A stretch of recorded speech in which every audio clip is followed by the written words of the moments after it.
So, as part of our investigation into the three kind of dynamics of relationships, we have interdependence, codependence, and independence. We're looking at independence next week, and I was just kind of curious around what thoughts you'd had around that, Adé.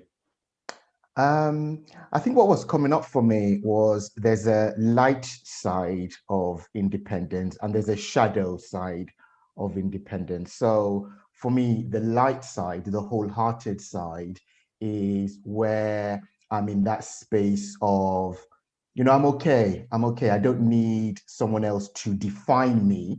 I don't need anyone else to save me. I have the inner resources, the inner capacity to hold, what's coming up.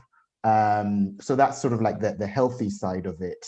The shadow side of it is that space where I feel I don't need anyone, that sense of self-sufficiency. And in fact, I was thinking of a song by Madonna called You'll See. And there's a line, I'm just going to read it out. And it goes, all on my own, I don't need anyone this time. It will be mine. No one can take it from me. You'll see. And I remember when, during the period when I was dating, when relationships would end, I would always play that track, like, I don't need anyone. And for me, it was armor, it was protection. And for me, that's how I see the shadow side of independence.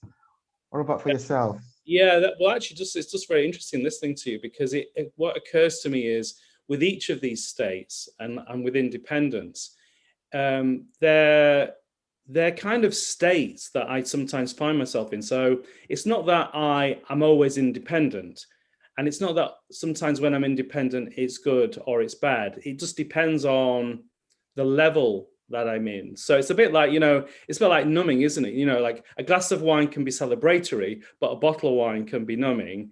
And independence can be a really useful, helpful state.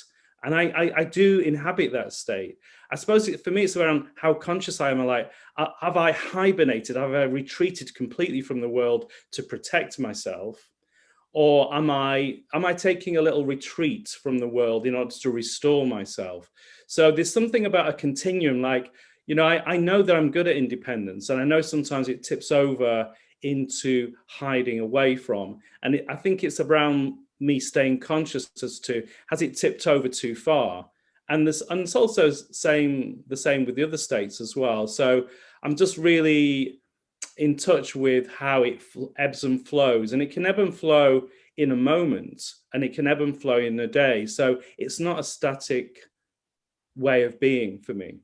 Yeah, I like that. I'm really looking forward to the exploration we're going to be having next week, actually, to see, what's coming up for those attending. So, see you then.